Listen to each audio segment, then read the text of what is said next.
What is the saddest event you have seen in school? When I was in middle school there was a kid who was really quiet. He didn't have friends since he looked weird and just didn't fit in with anybody, so he just kept to himself. One day this group of scene kids were acting all friendly to him, like they were hanging out with him and everything. Then in the library, when it was this girl's birthday, he came up to her with this little brown lunch bag and said happy birthday, which just about shocked everyone because he never spoke to someone voluntarily. He always waited until someone would speak to him or ask him a question. She opened it and it was a silver necklace he made himself. It was really pretty.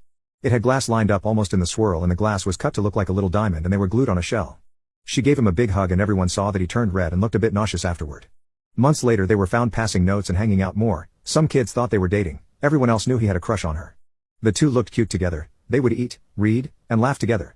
He was even there for her when she had guy trouble. Some of the teachers called him her angel. Everything was going fine for them until he found out that she had been sharing their notes to their friends, some of which had really private things about him, like how his father abused him when he was younger and how he had testicular cancer a couple years prior. Naturally he just blew up and confronted her.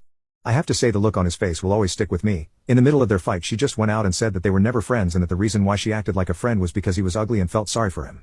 He calmed down but was visually heartbroken, so he just turned around and walked away.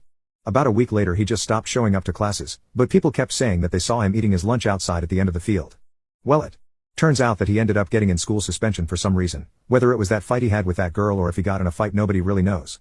He got back to keeping to himself. You wouldn't see him with those groups of kids anymore. Less and less people started seeing him until it was like he disappeared altogether. Turns out he has been either skipping school or being locked up alone in school suspension. The school then found out that he has been getting bullied on the bus and at home. On the bus he would be thrown around from seat to seat in the back and then would be followed home while the same dirtbags would throw rocks and erasers at him. The teachers went with the same gag of there's no proof of bullying, so there was nothing anyone could do, but it was apparent that the bullying was getting worse. One morning he was seen eating lunch again, but he was wearing a jacket. It was late April and the temperature would peak at around 90 degrees. The teachers took him to the counselor and they ended up finding out he had been hurting himself for the past month. Instead of getting him help they just stuck him in school suspension again. Then came the rumors that he ate rats for lunch.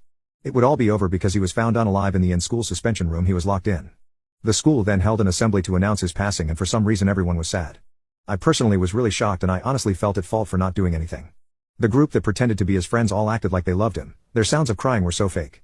The girl he had a crush on acted like she lost the love of her life, how he was always there for her and ended up throwing a huge pity party for herself.